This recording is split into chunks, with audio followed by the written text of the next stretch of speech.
जय Hind. Grow day 24 में आप लोगों का स्वागत है। आज का वीडियो एसबीआई बैंक का आज मैं बताऊंगा कि एसबीआई बैंक का फंड कौन कौन सा बेस्ट फंड है।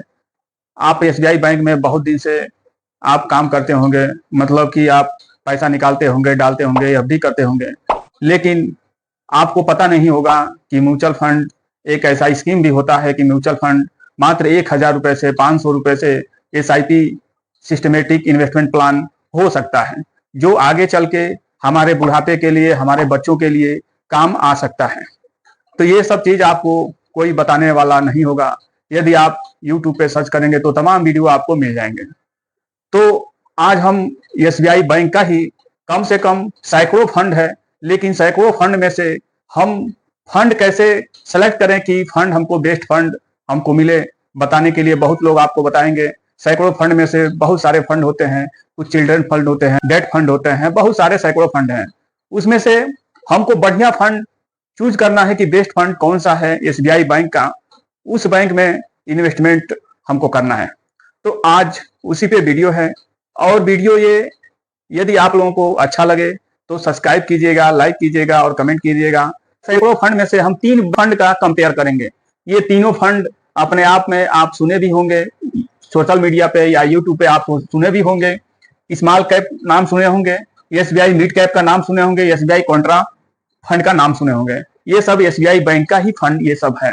अगर यदि आप बैंक से एसआईपी करते हैं तो आपको रेगुलर में मिलता है। यदि आप ऐप वगैरह से या एएमसी से आप करेंगे तो आपको डायरेक्ट में ये फंड मिलेगा। और डायरेक्ट और रेगुलर का मैं बहुत सारा वीडियो मैं बना चुका हूं। तो डायरेक्ट रेगुलर में भी बहुत सारा अंतर होता है। तो चलिए आज कंपेयर करेंगे स्मॉल कैप, मिड कैप और कॉन्ट्रा फंड, ये तीनों फंड का हम कंपेयर करेंगे। और ये बहुत रिसर्च से ये मैं वीडियो बना रहा हूं। तो देखिए, स्मॉल कैप में एवीएम है 34,028 करोड़ रुपया। इस फंड में पब्लिक का पैसा है, हमारा आप सबका जितना जो पैसा इन्वेस्टमेंट किए हैं एसआईपी के जरिए, लमसम के जरिए, जिस तरीका से इन्वेस्टमेंट किए हैं, 34,028 करोड़ रुपया इस फंड में एवीएम है। फिर एसबीआई मिड कैप, ये भी एक माना जाना फंड है, बेस्ट फंड है। इस फंड में एवीएम है 22,406 करोड़ रुपया इस फंड में है। पब्लिक का पैसा इस फंड में, ये फंड इतना पैसा मैनेज करता है। एसबीआई कॉन्ट्रा फंड, ये भी एक बेस्ट फंड है, लेकिन तो इस फंड में, कॉन्ट्रा फंड में 45,495 करोड़ रुपया इस फंड में हमारा आपका पब्लिक का पैसा, जो भी हम लोग एसआईपी वगैरह जो भी करते हैं, सब इतना पैसा ये मैनेज करता है ये फंड। ये भी मिड कैप, ये भी इतना पैसा मैनेज करता है। स्मॉल कैप इतना पैसा मैनेज करता है, हम आपका पब्लिक का ये पैसा। तो देखिए, हम कंपेयर कैसे कर सकते हैं कि बेस्ट फंड कौन सा है। मार्केट में तो सैकड़ों फंड हैं, एसबीआई का सैकड़ों फंड मिलेंगे, आपको ढूंढने जाएंगे तो सैकड़ों मिलेंगे, लेकिन उसमें से हमको कंपेयर करना है कि बेस्ट फंड कौन सा है। तो उस सैकड़ों में से बेस्ट फंड में 3 निकाला हूं, और 3 में से भी एक फंड हमको कंपेयर करना है। तो इस तरीका से एवीएम तो बता दिया, ये कैटेगरी है स्मॉल कैप, मिड कैप और कॉन्ट्रा फंड, ये सब कैटेगरी। एक्सपेंस रेशियो की यदि बात करें, डायरेक्ट में स्मॉल कैप में 0.71%, एसबीआई मिड कैप में, मैग्नम मिड कैप में 0.82%, ये डायरेक्ट में है। और एसबीआई कॉन्ट्रा फंड में 0.62%, 0.62%। ये सब ये फंड का जो एक्सपेंस रेशियो करता है फंड मैनेजर, जो खर्च लगता है एएमसी को और फंड मैनेजर को, वो ये पैसा आपका पैसे में से ये काट के ही आपका पैसा जो परसेंटेज दिखाएंगे, ये काट के ही दिखाएंगे। रेगुलर की बात करें, यदि आप बैंक वगैरह से कर रहे हैं, बैंक से कर रहे हैं या फंड एडवाइजर से कर रहे हैं या किसी एजेंट से कर रहे हैं, तो वो रेगुलर में देंगे। तो इसी स्मॉल कैप में अगर रेगुलर आप ले रहे हैं तो 1.56% ये आपका एक्सपेंस रेशियो है। मान के चलिए कि इसके डबल आपका एक्सपेंस रेशियो इसमें है रेगुलर में। 1.66% ये रेगुलर में है, 1% 66% मैग्नम मिड कैप में।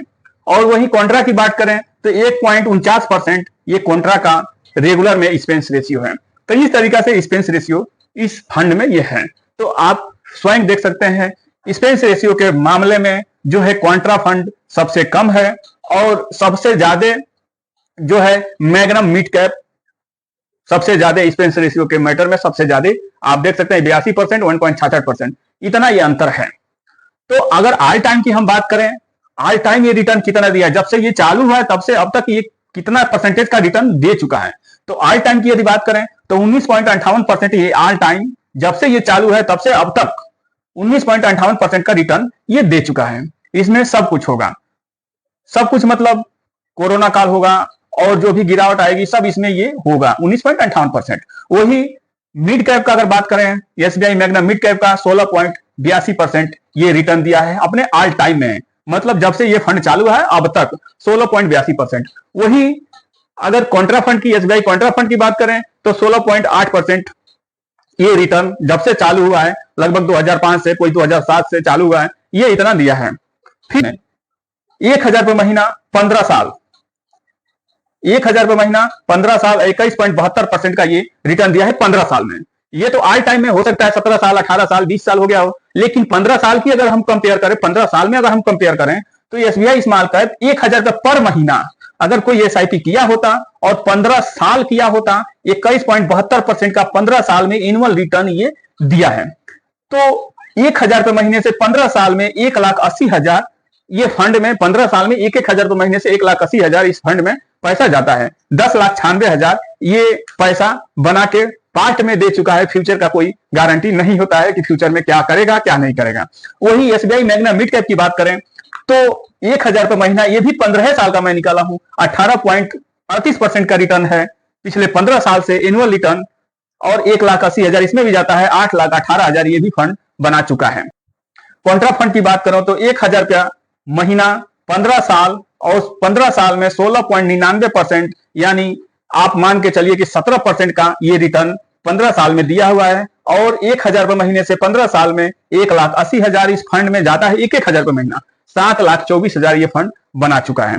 अब आप बताइए कि 1,000 रुपया 1,000 रुपया पर महीना से आपका 1,80,000 का ही 7 लाख बना दिया है, ये 1,80,000 का ही 8 लाख बना दिया है, ये 1,80,000 का ही 10 लाख बना दिया है। कौन सा ऐसा स्कीम होगा, कौन सा ऐसा फंड होगा कि ये बना के इस तरीका से, कौन सा आप बैंक होगा कि इस तरीका से आपको बना के दे सकता है। लेकिन ये दिया हुआ है, मेरा कोई रिक्वायरमेंट नहीं है कि आप इन सब फंड में इन्वेस्टमेंट कीजिए। आप अपने एजुकेशन पर्पज से ये वीडियो देखिए, और यदि आपको समझना है तो खुद समझिए, उसको समझ के फंड मैनेजर से या कोई एडवाइजर जानकार से आप जरूर संपर्क करके ही इन्वेस्टमेंट कीजिए। यदि कोई अधिक जानकारी चाहिए आपको तो आप इस नंबर पे आप कांटेक्ट कर सकते हैं। जो भी सुझाव होगा, ये वीडियो पे नहीं दे पाएंगे, जो भी सुझाव होगा इस नंबर पे हम आपको सुझाव दे सकते हैं। तो आप ऐसा कर सकते हैं, यदि हम 15 साल के बजाय हम 30 साल इन्वेस्टमेंट कर दें, 1,000 रुपए महीना 30 साल, यानी इन्वेस्टमेंट करेंगे तो 1,000 रुपए महीना 30 साल और 15% का एक्सपेक्ट रिटर्न हम मान रहे हैं। यदि 15% का एक्सपेक्टेड रिटर्न दे, कोई गारंटी तो है नहीं, लेकिन 15% का एक्सपेक्टेड रिटर्न दे तो 3,60,000 30 साल में जाता है। यहां 15 साल में 1,80,000 जाता है, यहां 30 साल में 3,60,000 जाता है। यह 70 लाख रुपया बन सकता है, लेकिन गारंटी नहीं है। बस यही चीज होता है कि इस सब में गारंटी नहीं होता है। यदि आप एफडी में करने जाएं या पीपीएफ करें या आरडी करें तो आपको गारंटेड लिखा मिलेगा कि अगले साल या 5 साल या 10 साल में आपको कितना उसका परसेंटेज मिलेगा और कितना पैसा आपको मिलेगा। वही चीज इसमें नहीं होता है कि कितना परसेंटेज बन के ये पैसा आपको देगा। अधिक भी दे सकता है, कम भी दे सकता है। इसीलिए इस सब चीज का गारंटी नहीं होता है। बस एक आदमी जो बोलते हैं जुआ जो बोलते हैं, उस टाइप में यदि जो रह गया वो तो रह गया, जो जल्दी में है, जो जल्दी में निकलना चाह रहा है तो वो नुकसान करके ही निकलेगा। तो इसलिए इसको लॉन्ग टर्म के लिए सोचना चाहिए, अपने लिए ना हो, अपने बच्चे के लिए हो, ये सोच के आपको ये काम करना चाहिए। अपने फंड एडवाइजर से या किसी से सलाह लेके ही आप इन्वेस्टमेंट कीजिए। अधिक जानकारी चाहिए तो इस नंबर पे आप कांटेक्ट कर सकते हैं। आपको जो भी सलाह चाहिए हम सलाह देने के लिए 24 आवर्स आप लोगों के लिए उपलब्ध रहेंगे। यदि मेरा वीडियो आप लोगों को अच्छा लगा हो तो एक सब्सक्राइब कर दीजिएगा, लाइक कीजिए, कमेंट कीजिए। मिलते हैं एक अगले नए वीडियो में। जय हिंद, जय भारत।